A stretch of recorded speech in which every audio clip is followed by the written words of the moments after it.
I never got tired of it, said the millionaire as he kissed the woman he claimed to hate until hatred itself seemed to melt away into something neither of them could name.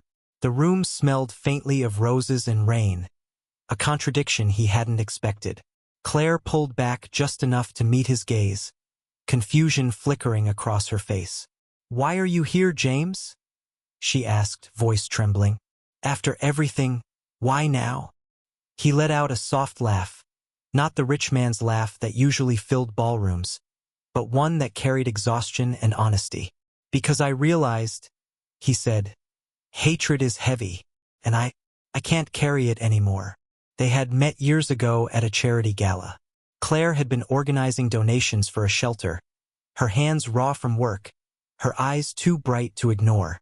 James, the billionaire heir who seemed to own the skyline itself, had scoffed at her passion, dismissing her with the arrogance of someone used to getting what he wanted.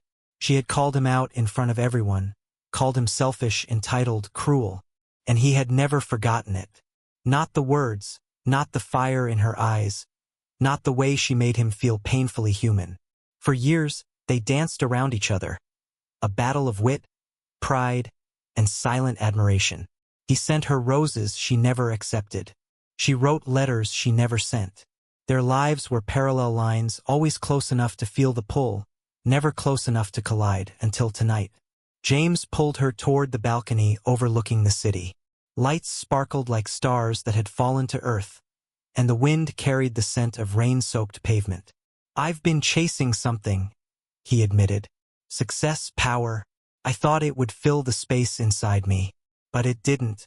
You did." Claire's hands shook as she reached for his. "You think love can erase the past?" she whispered. "I don't know," he said, voice low. "But maybe kindness can." He told her stories she didn't know, of the nights he walked the streets to understand the struggles he had never lived, of the small gestures he'd made anonymously. Paying for a stranger's groceries, donating to shelters in her name, helping children without ever taking credit. All things done quietly, yet fueled by a single, persistent thought of her. And then the unexpected happened. A man stumbled onto the balcony, a worker from the building who had fallen behind in rent. He was shaking, scared, and alone. Claire instinctively reached out to steady him, but James stepped forward, his hand firm and steady. He whispered something to the man, and within moments, arrangements were made for the man to have a place to stay, work to do, and someone to check in on him. Claire looked at James, astonished. You really mean it, don't you? All of it." "I do," he said. "I've spent a lifetime thinking I was generous because of my wealth.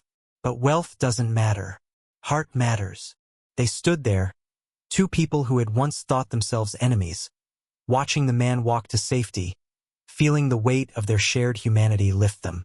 No fanfare, no cameras, just a quiet understanding that sometimes the simplest acts define a life more than the grandest gestures. And in that moment, as James kissed her again, longer this time, the city seemed to pause. The rain fell gently, the lights shimmered, and for the first time, Claire saw the man behind the millionaire. The man capable of hate, yes, but also capable of boundless care, tenderness, and courage. And she smiled. Not because he was rich, not because he was famous, but because he had chosen to be kind. Because he had chosen to show her, finally, what his heart had always known.